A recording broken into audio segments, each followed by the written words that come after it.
Hey guys, what is up? This is Yannis, and today I have here with me a really good friend of mine from here in Manchester, Tim Marston. He's an entrepreneur. He's a guy who has like some amazing, unbelievable mindsets around business and life. And I had, the honor, and I'm super happy, every time I go out there and we drink our coffee or tea, if you will, and we discuss. But this time I have him here with us on this podcast. So, Tim, without further ado, welcome. Thank you. What's your story, mate? Would you like to say a few things about that and who you are and what you do? No problem. So I've always lived in the northwest of England. I grew up in small towns. I'm 42, just about to turn 43. So for the first 15 years of my life, I was an electrician working in steelworks, building sites, factories. Brutally tough job. Hated it. In my early 20s, I was traveling around Australia. I took a year out to do the backpacking thing, discovered fire juggling, became obsessed and addicted to fire juggling, came back to the UK, started work back on the building sites, and would come home at night and train. Trained every night for a few years, got quite good, met some professional performers. They said I was good enough to make a living out of it. Did my first fully professional gig was for a friend of mine who was a semi-professional juggler at the time. And he paid me £275, which was like a week's wages at the time for an electrician, for 4 minutes of juggling. And the client was, what's she called? Elle McPherson, who's a A-list celebrity supermodel. Liz Hurley was there, Elton John was there. They were inside this big mansion and all the kids came out and watched the fire show. So that was the moment I really decided I wanted to be a full-time professional fire juggler. I didn't want to join the circus. I didn't want to wear silly costumes. I wanted to do it on my own terms. So I spoke to a friend who built websites for a local creative agency. She gave me a price of about $3,000, which was an insane amount of money at the time for a website. People hardly knew what SEO was. We're talking, 10 years ago. Some people knew what SEO was, but it was a lot less prevalent than it was now. So I got the website built, borrowed some money off mum and dad, got the website built, and then just started working my ass off to turn it into a full-time business. So I trained really hard because I wanted to be really, really, really good. In fact, I wanted to be the best in the world. I probably never got there, but I got close. If whoever's watching this video, will share a link to my fire juggling videos in the Facebook group or wherever this gets shared so people get to see. Because I think, there's an important lesson. Having a good quality product is important. It is for me anyway, because then you can charge plenty of money for it. So in a nutshell, I worked obsessively for years on being a very good juggler, technically, being a very good performer, which is different. Being able to do the skills in the gym is very different to being able to do the skills in front of people. You have to learn about health and safety, crowd control, etc., etc. And also, I got this website built and I didn't know what to do. It's the classic build it and they will come. Well, if you build a website, no one comes to it. So you've got to learn about marketing. So I learned about copywriting, which is writing sales text, not to be confused with legal copywriting. I learned about SEO. I learned about paid traffic. I learned about email marketing. I studied these things obsessively, taught myself how to do them all. Within a few years, I was probably the biggest seller of high-quality fire shows in the UK. I was sending people across the world. I had a team of sort of 10 regular performers and another 20 or 30 less regular, so magicians, stilt walkers, fire performers. So we had hot girls that went on X Factor, and then funny guys that would do kids' parties, different horses for courses. I learned about video production, images, getting photo shoots, managing performers. A lot of performers are creative hippie types, so you've got to manage them. Sales. It's always worth bearing in mind the difference between marketing and sales. Marketing is the attraction of interest, so lead generation, you might call it or think of it. And then sales is converting that. So usually I would get the people on the phone and they wouldn't have a clue what they were looking for. Oh, we're looking for a fire juggler or something. Okay, So then you've got to explain to them that it costs 500 quid for 20 minutes. Why does it cost so much? Blah, blah, blah.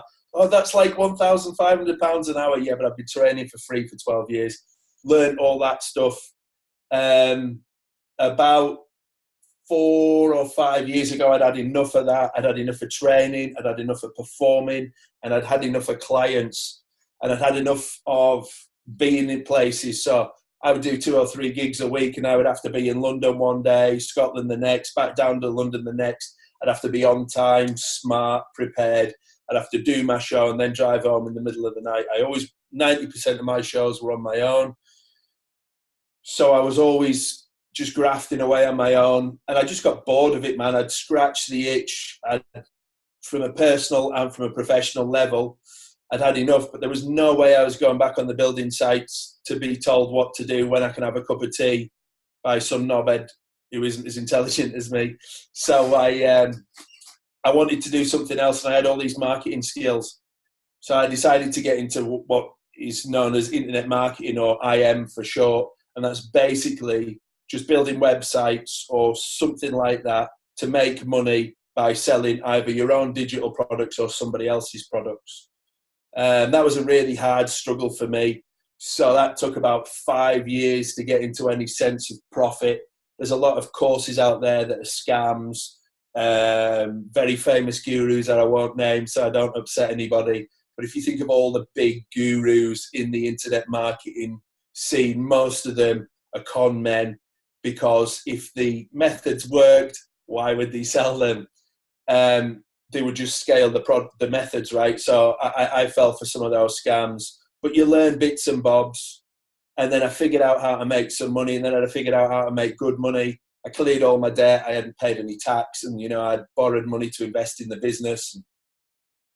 I sold the juggling business. It's jugglinginferno.com, which is worth a look. We'll put a link to that in the description things as well.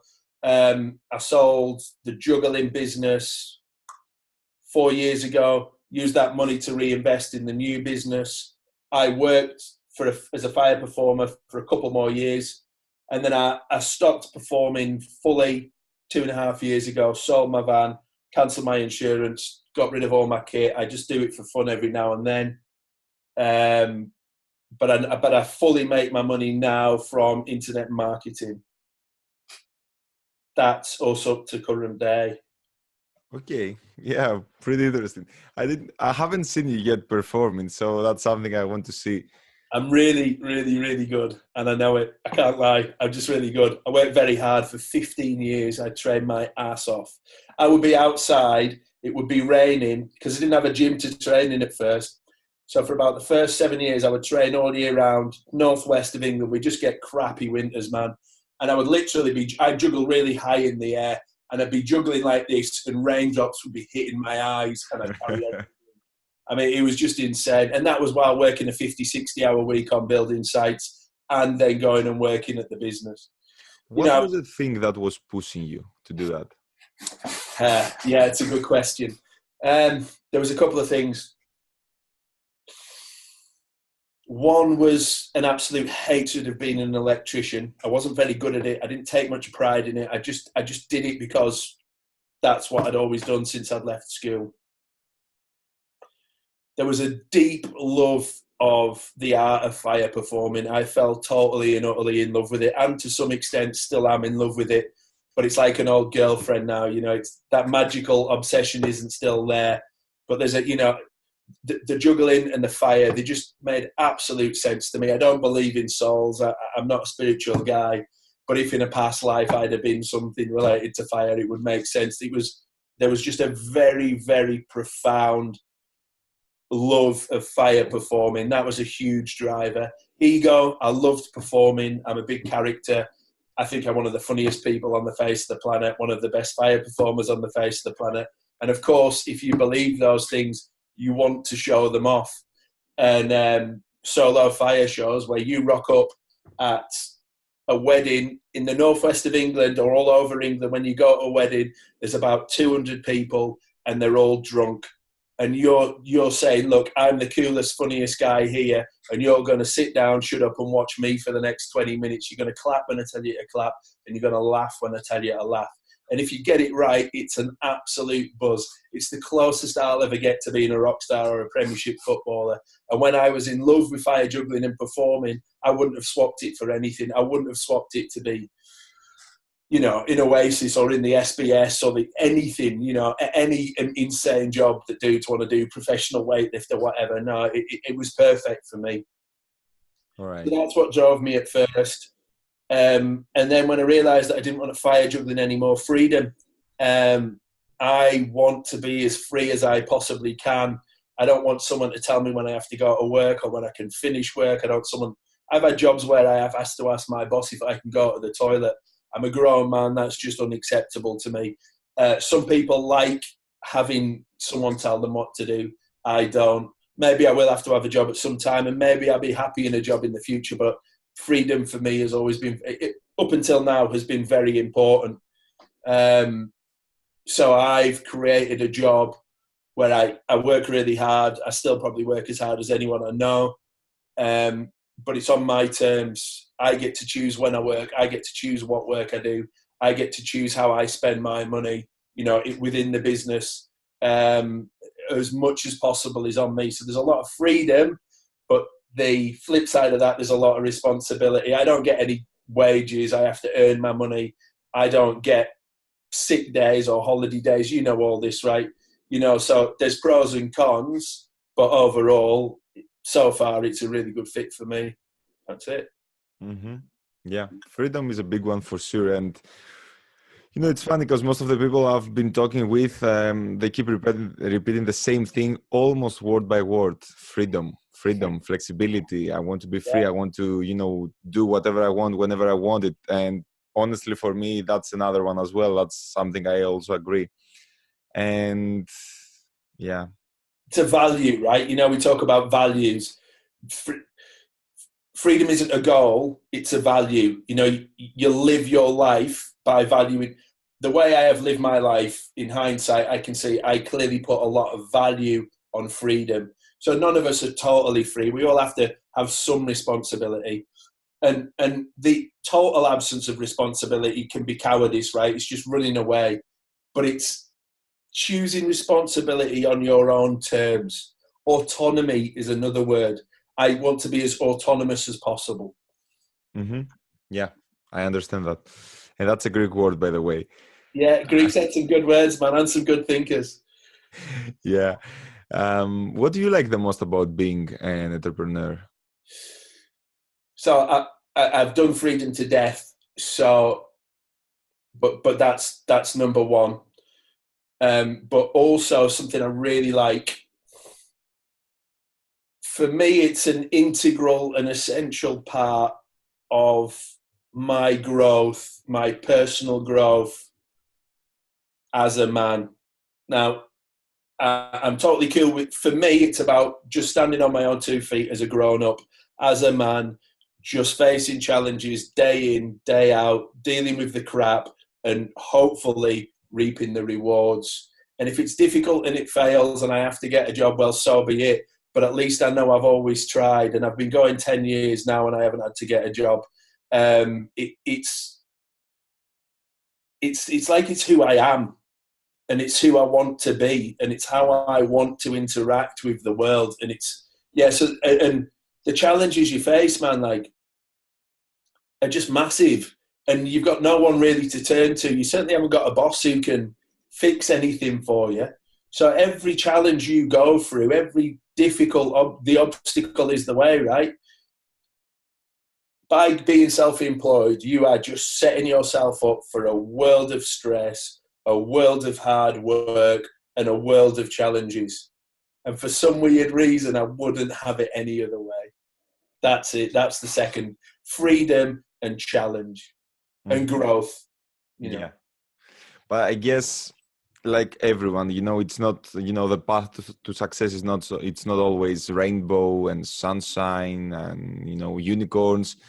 So I'm pretty sure you already, you know, realize that it's a hard path, and Yeah. I'm very curious to see and learn, what are you currently struggling with? What are the things that really troubles you? I've currently involved in a monetization method with Google AdSense. that's proving unreliable. So I'm not making a stable income. You know, one month I might make $9,000 total income. There's some expenses to come out of that and then tax, but still a significant profit for me at the end of it. Say $6-7 profit, and then the next month I might make $2,000 profit, and that's just really stressful, man. Like, you know, and you can't plan your life around that.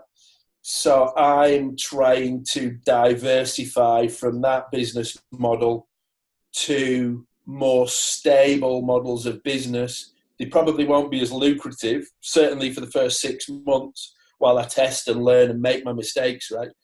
But they have the potential to be more stable and similarly lucrative in time. So let's say 3-month goal, it'd be nice to be making £1,000 from these new methods. 12 months goal to be making $8-9 a month turnover from them. If I can get good enough and work hard enough, that's one challenge. Excuse me. Yeah, I understand that. Yeah, it's important. Yeah, another challenge.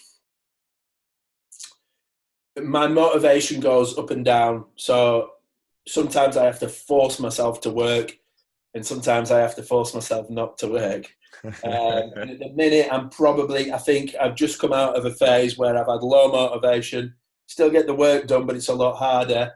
And now I'm coming into a phase where I've got these exciting new things. I've just received some money, so I'm starting to scale a lot of tests and get things rolling. So it's exciting. So yeah, motivation can be a challenge as well. Mm-hmm. Can you expand a little bit on motivation? So, I mean, how would you, like, what's the reason why you're not feeling motivated? Is it like you just waste your time doing things that are not necessary, or are you just don't want to work for stress? I think some of it's just human nature, right? We get a bit bored and we get distracted. One of the things that demotivates me is fear. If I get too scared, if I feel everything's going wrong and I'm going to fail, then I get like a rabbit in the headlights. So I'm like, oh, shit. And then it's really hard to work because you don't believe anything's worth working on because you don't believe anything's going to succeed. Yeah, I would say that's the biggest sapper of motivation. Another one can be when things are going really well. You know, I've had sort of 3 or 4 month rows where I've been making $10,000 a month for an hour's work a day, just maintaining things. And then you can get lazy and cocky, and you can just think, everything's fine. I'm super clever. I can make money on autopilot. And you just get lazy, and that saps your motivation as well. So yeah, there's always something that's going to try and make you lazy. Humans' default is to save energy because our brains are evolved to live in the tribes of 100 people where you've got to conserve energy because you don't know when your next meal's going to come. So you only use energy wisely. Whereas now we have no shortage of calories or any of that. So basically, I find that there's going to be a constant battle that will vary in intensity between you and the lazier part of you. There's the part of you that's got goals and ambitions, and there's the part of you that just want to watch Netflix or Facebook. And both parts are always going to exist, but you've just got to put as much focus on the goals as you can and not beat yourself up too much because we're all human, man, So we all need a bit of time, just time wasting. It's just part of life. Mm-hmm. Yeah, totally understand. I agree on that. It's a big one. What is success for you, by the way? How do you define success? Principally in financial terms. If I'm making a profit, I'm success. If I'm paying all my bills and surviving, then I'm successful enough. If I'm making a comfortable profit, then I'm more successful. If I'm then investing that profit in other projects, brilliant, With the fire juggling, I would define success differently. It was how good I was performing, how well my crowds responded, finance was part of it, but it was much more about self-expression, creativity, the quality of the product, because the product was me. The product was my 15 years passion, so it was a deeply personal thing. But now, basically, for me, it's just about pound notes. I try to be as mercenary as possible. I just want the money because this is just a financial venture. I'm not in this to make anyone's life better. I'm not in this to add meaning to myself. Maybe I will get into something more artistic or meaningful where I'm, helping people like you do or something like that. But for me right now, I just want to make money as easily and as much money as I can, as easy as I possibly can, without breaking the law. That's my only. Yeah, please don't break the law, man. Yeah, but I'm not in it to, I don't care about. I let the law make the moral decisions for me. If it's legal, I'll do it. Yeah. Okay. Yeah, I understand that.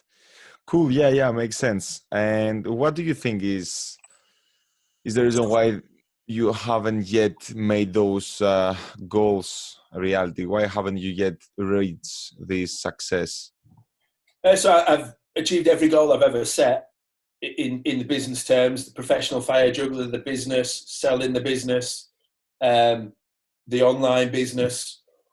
I don't have specific goals right now, like X amount per month, or I have been drifting a bit. So I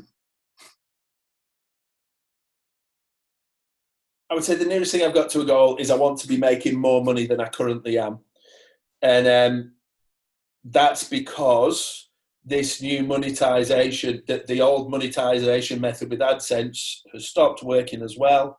It's less lucrative, it's more unreliable. So my new goal, my next goal is to cover I need like sort of £2,000 a month to live. So by early next year, I want to be making that £2,000 a month by these new methods that I'm going to try out. Yeah. Okay. In my opinion, I think you should definitely write those things down and have them really well, specifically, written down, because the moment you put them on the paper, like everything changed. And the funny thing is that I was doing the same thing today, actually. I bought a new journal and I'm going to start doing some journaling. And I don't want to show exactly my goal, but anyway, it's important writing down, how much money you want to make and trying to make it like having like smaller milestones around that, journey. And I think, just waking up and just saying I will make more money and comparing at least with saying I will make that much amount of money can be a huge game changer. And since I know you and I know your work ethic and I know who you are and what you know, I'm pretty sure that any goal you set can become a reality, as you've already done in your life. But it's good having something very clearly defined. Yeah, I agree. Basically, this interview's happened in a weird period because I've just taken a big financial hit from the AdSense thing. And then I'm, both emotionally and practically in the process of recovering. So I'm just like, whoa. I mean, the AdSense thing could recover. I could be back up to good money in a few months, but it may or may not. But I've got plan B and plan C. So it's all in that very early stages of what am I going to do? Whoa, crikey. But yeah, I agree. Yeah, specific goals will be written down and that will laser targeted focus. And that's what helps to motivate you on the days when you really just want to watch Netflix or whatever, get shorties on or whatever box set I'm currently trying not to watch obsessively. Having a good goal helps in the battle between lazy Tim and motivated goal-focused Tim. Mm-hmm. Definitely. Yeah. Mm-hmm. Who's your role model? He or she can be alive or dead. It doesn't really matter. It's funny. I probably do have role models without realizing them. I'll tell you one guy who I really like. That's Charlie Munger. He's Warren Buffett's business partner, and he preaches three core principles for how to think and be a better businessman. Warren Buffett basically preaches these as well, but I've studied Charlie Munger quite deeply. The first one is lifelong education, so you should always be reading, studying and learning. The second one is extreme rationality. So no human being can ever be fully rational. We have cognitive biases, blind spots that we inherit as part of our DNA from our ancestors. You can't reduce these completely and become totally rational. I don't know what you're doing there, but what you can do is reduce the amount of effect they have on the way you run your business. So if you study rationality, cognitive biases, logical fallacies, critical analysis, if you study all of those things and raise your awareness of how they not only affect you, but how they affect your customers, how they affect your competitors, and how they affect the people that run the economy in general, things like the banking crisis that just happened, Greece going bust, Britain nearly going bust, America nearly going bust. You can understand how this stuff happened if you understand how people act irrationally, and how when millions of people act irrationally at the same time, like the classic bubble, everyone feels like there's loads of money around, everyone starts getting in debt because they feel rich, boom, the bubble pops, the economy tanks, you get a credit crunch. That's the classic boom and bust. If you can understand all that and you can rise yourself above it a little bit, you give yourself a significant advantage over the decades that you're going to be in business. And the third thing he preaches, which is absolutely brilliant, he's the first and most vocal person I've talked about this, is multidisciplinarianism. Multidisciplinarianism is the concept of studying the basics of as many different academic and non-academic subjects as possible. So you should have a good basic grasp of economics, marketing, sales, evolutionary psychology, biology, history.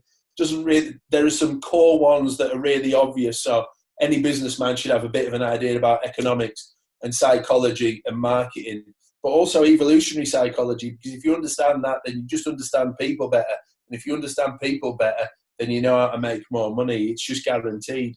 So those three things are lifelong ed that Warren Buffett and Charlie Munger both practice and preach. Lifelong education, extreme rationality, and multidisciplinarianism. So I've done my best to apply those to my life, not in the same extent as Charlie Munger. That man is an absolute machine of thinking. If anyone wants to understand that, there's a book called Poor Charlie's Almanac by Charlie Munger. It's an expensive book, or you can listen to his speeches on YouTube. He's hard to get. I've shared that book with people and they haven't understood it. That he just tells weird little stories and things. It's a bit like Jordan Peterson. There's layers beneath it. So you've got to let it sink in and you've just got to read it and trust it. But that book changed the way I think as much as anything else, and it definitely helped me be a better businessman. No doubt about it. Perfect. All right, I will definitely check the book for sure. What if, let's say, I have my ways.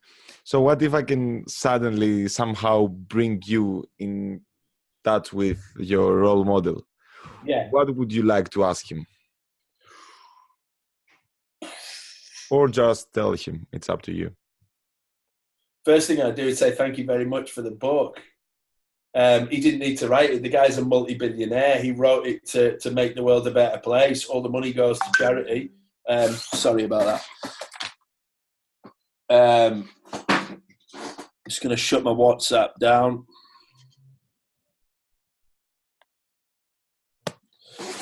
First thing I would say is congratulations. Thank you very much for writing the book. I've never thought about it, so I can't really think off the top of my head what I would ask him. He's in his mid-90s now, man. He's something like 94, 95, still running one of the biggest companies in the world, majority shareholder in Coca-Cola, owns Gillette, Geico Insurance, Duracell batteries, the list goes on and on. between the two of them, if you want to get into investing or business, studying those guys is just a great place to start. They are behemoths, two of the greatest businessmen and investment thinkers of all time. And they're still going, and they're both, I think Warren Buffett's just about to hit 90 now. Remarkable guys. Yeah. But I can't think of what I would ask him. I would be starstruck. Yeah, I would be a fanboy, man. I would. I'd probably embarrass myself because I just like him a lot. He's really blunt, man. Like, I appreciate people being honest, and I also appreciate a sense of humor.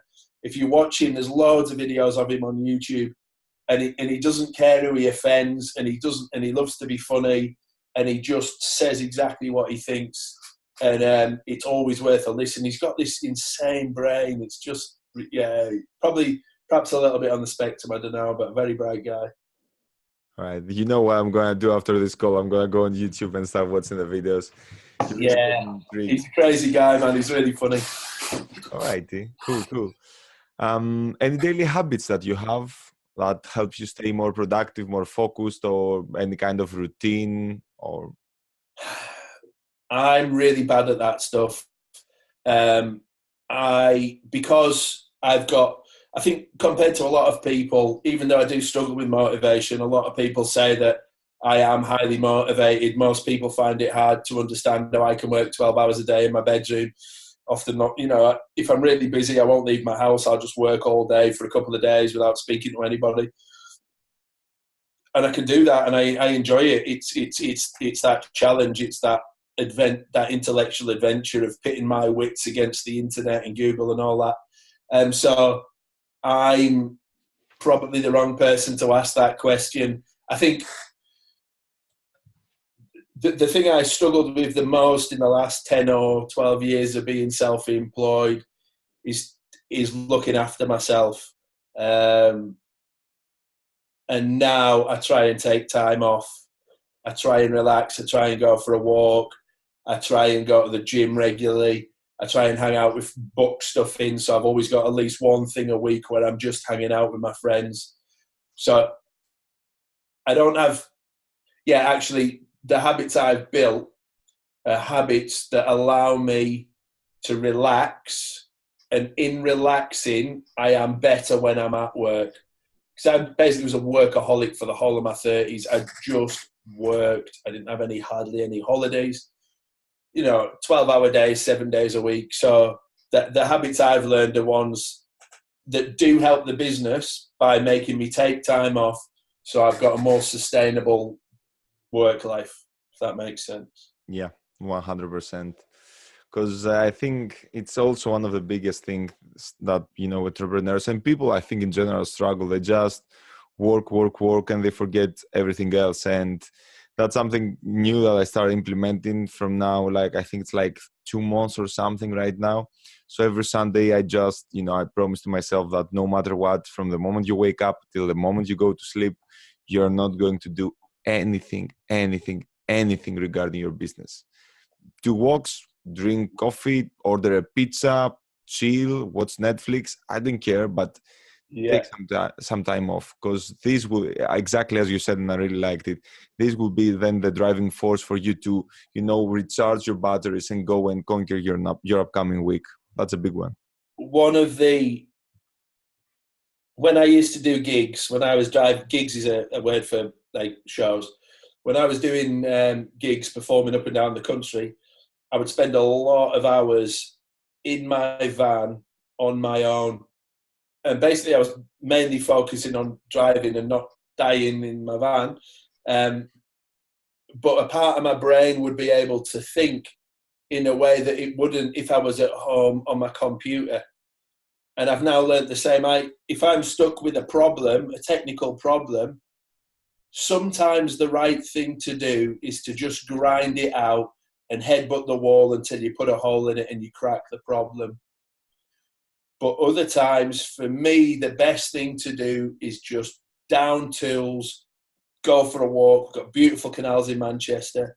Just go for a walk around the canals. I don't want to be in the gym when I'm like this because the gyms, I'm really intense in the gym. I just want nice, relaxing stuff where I'm not thinking about anything. And then often, very often, when I take that time off, the part of my brain that was the same part that runs when I'm driving a van, it's on the edge of my consciousness, starts to solve the problem, and ideas just pop into my head.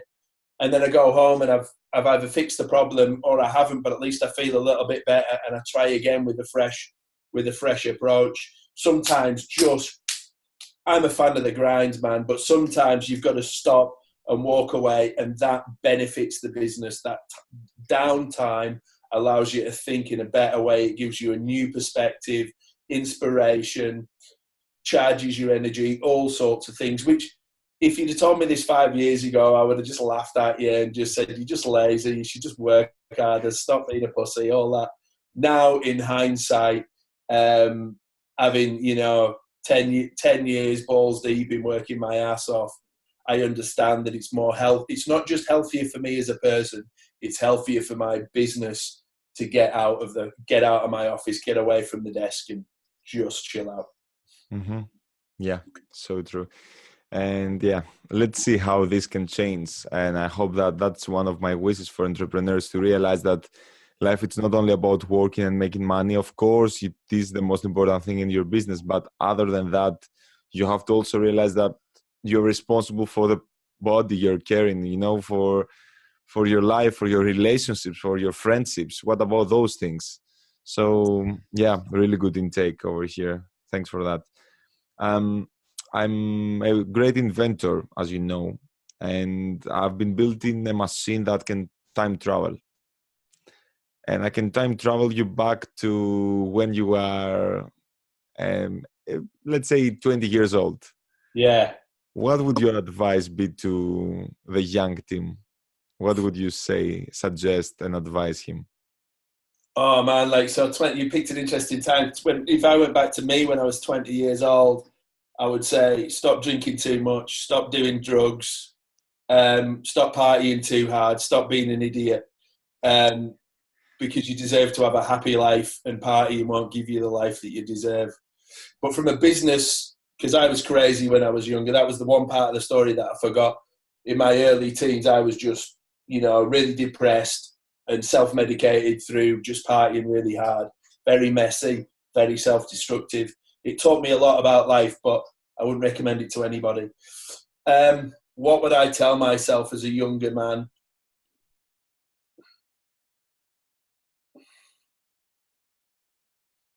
I think I would have encouraged myself.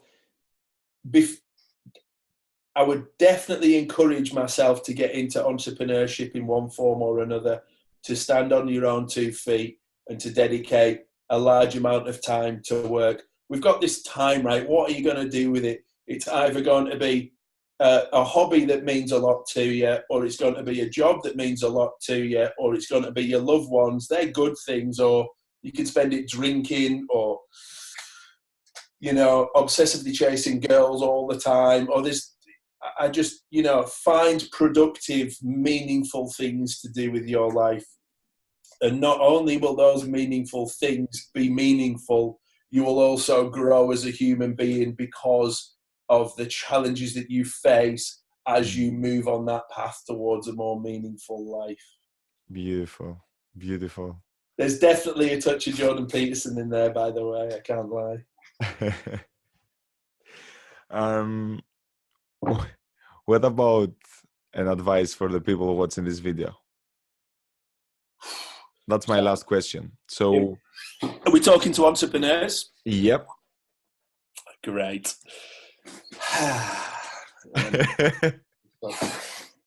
First one, it's going to be really, really, really hard. Don't listen to anyone that tells you it's going to be easy. You're going to make £1,000 a day for 15 minutes work. Don't listen to any of that, because in my experience, it's always hard, and that's a good thing. If it was easy, everyone would do it. It wouldn't be as worthwhile. You can work on making it as easy as possible for yourself, and I would definitely encourage that, and I can talk more about that. but I would just accept the fact that it's going to be difficult and train yourself to like and appreciate the difficulty. Love the grind. You've got to love the grind. It's like a lot of people lift in the gym now, and so they'll understand to get gains in the gym, whether you want bigger muscles or you want to burn fat or you want to get stronger, you've got to find that painful place. If you don't work hard in the gym, you don't get any results, whether it be athletic or aesthetic. And in business, you've got to work hard and you've got to love it, because it's going to be years and years and years. So accept that and train yourself to appreciate and enjoy the grind. Romanticize the grind. Thrive on the grind, because that is what will get you where you want to go. Might not necessarily be a straight A to B path, but the grind is an essential part of success. You know, for the vast majority of people, some people get overnight successes, but you know, they win the lottery or they're busking and then they just suddenly they're being toured all around the world. But for the majority of us, most of the time, we have to work. You don't think Warren Buffett and Mark Zuckerberg and all these people just work their asses off. So one thing is to learn to love the grind. Another is to spend time studying and thinking how to make your work as effective and efficacious as possible. So you want it to basically be really efficient. Now, this is a lot easier to do in hindsight. I can look at all the silly things I did where I wasted money on the wrong courses, or I believed that it was going to be easier than it was, or I dodged the hard work and went for an easier route because I was scared of the hard work or scared of the learning involved. It's hard to know that as you're going through the process. But if you could spend a few minutes each day or each week thinking, am I doing anything stupid? Am I cutting corners that are hurting my business or my future learning ability? What could I be doing to make the 12 hours a day or 4 hours a day after work, however many hours you can spare, what can I do to make that as efficient as possible? Am I listening to mentors because they care about me and they offer really good advice, or because they're selling a pipe dream and buying that pipe dream of easy money, you know, the 4-hour work week and all that horse shit, you know? By believing that stuff, am I making life ultimately harder for myself by not accepting the cold, hard reality? And this is a part of extreme rationality, right? Part of being rational is accepting the world and you for exactly what you are. So spending a bit of time trying to be efficient. The reason I say this is when I worked really hard on my internet business for a long time, I wasn't as efficient as I could have been. I wasted a lot of time. Another thing I would say, another point, don't be scared of failure, man. I've had lots of failures. It's just part of it. You might go a bust and end up living on your mum and dad's sofa, or, you know, and yeah, you might feel humiliated and you might even feel ashamed of yourself for that. But man, I'd shake your hand any day of the week and I'd take you out for a pint and talk about your next business, no problem. I know how that feels. I've never had complete failure, but I've been close and I've had lots of ideas that didn't work. I've wasted money. I've made stupid mistakes. I've made the same stupid mistake more than once. You're going to screw up. You're going to make stupid mistakes. The less time and energy you can put into worrying about that, the better. You've got to accept that stuff and go forward. Obviously, you've got to try and do everything in the most intelligent way you can. Another one, I would start a journal of everything, you know. I have a journal next to me on my desk all day, every day, and I would use that for practical stuff and personal stuff. So let's say I notice that I'm feeling scared about, I've got this new piece of software that I need to learn, but I'm just on Facebook because I'm scared that I can't learn the software, and if I can't learn the software, I'll give that some meaning, as though that means I'm not a good person, or I'm not intelligent enough, or that I'm never going to make any more money. So I'll just write all that down, and you know, especially if you're on your own, man, it can be really lonely. So the more you learn about yourself, that's better. And also what you learn about business, 5 minutes at the end of the day. I learned a bit of coding today. It was really difficult, but HTML, once you get your head around it, isn't as complicated as you think. Just keep a journal, track it. You know, I don't read mine back, but just that thing of putting stuff down on paper, it's kind of coaching yourself. Seek good advice and mentors. You know, you've got to invest in, let's say you go into internet marketing, you've got to learn some technical skills, and the easiest way to do that is to get someone to teach you that's got good courses or shares good knowledge.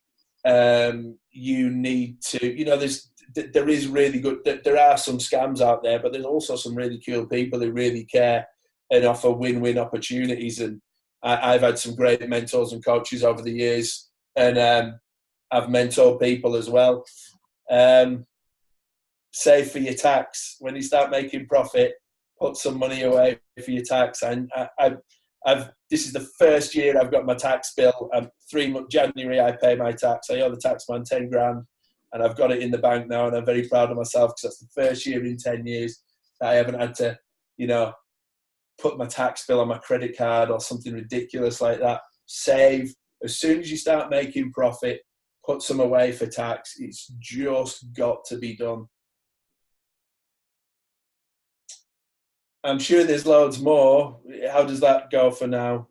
But you know, it's great. I was like, what, I cannot find the word. I was drawn like into what you were saying. Yeah, like nothing. I think you just dropped the mic. So to finish, the last thing I would say,